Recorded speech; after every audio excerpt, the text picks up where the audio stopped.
A little project I've been working on. This is a 2004 Ford Excursion diesel. Of course, you remove the body to gain access to the major components of the engine, namely cylinder heads. Customer required head studs, ARP head studs, torque 2 spec, 210 foot-pounds. Clean the turbo, VGT solenoid. Wanted to do an updated bypass oil filter. Did that. Also an updated fuel return valve. That is the new heavier spring to increase fuel pressure.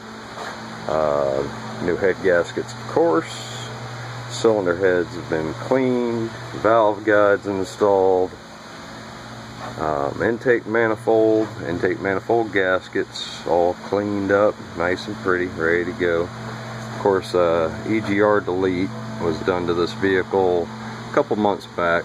I just wanted to kind of update the hose on it. I put a little heavier hose on it than the silicone that came with the kit. Those are kind of cheap. Of course, the EGR delete pipe.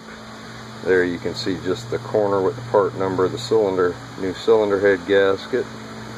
Almost got this thing back together. Went ahead and put a new water pump, oil pump seal, and a tensioner, thermostat, whole 9 yards. Should be good to go on any leaks. Valve cover gaskets, rocker box gaskets. Fickum was a remanufactured unit, seems to operate just fine, so we'll leave that alone. Moving on to the back, customer had some rust issues. He wanted us to clean them up and undercoat the tops of the frame rails and the sides to try to get some of his rust arrested. I think we're still going to need another coat or so on there, but starting to run out of time. Did all the undercoating to the underside of the body too, just to try to make it look nice and clean.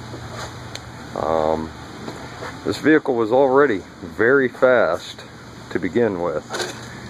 Now I'm sure he will boost the pressure up even higher and make even more power.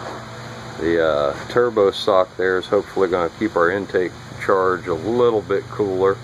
I've still got to clean out the aftercooler and get everything tidied back up on the front end, get a fan back on it, and get some fuel lines back on it, and get the body down over it and get the AC hooked up. But this has been my little project for the past couple of weeks, and once I get it back together, we will take another look at her, see how she runs. One other thing we did was line behind the factory heat shielding with an additional layer of sound insulating high temperature foam to try to get the noise down. I've still got a 5-inch exhaust ready to assemble here on the floor. Probably do that tomorrow morning, stepping it up from the 3-inch factory to a little bit bigger 5-inch free-flowing exhaust. Once again, going to reduce some back pressure here and hopefully have one hell of a runner on our hands. We'll see how she does.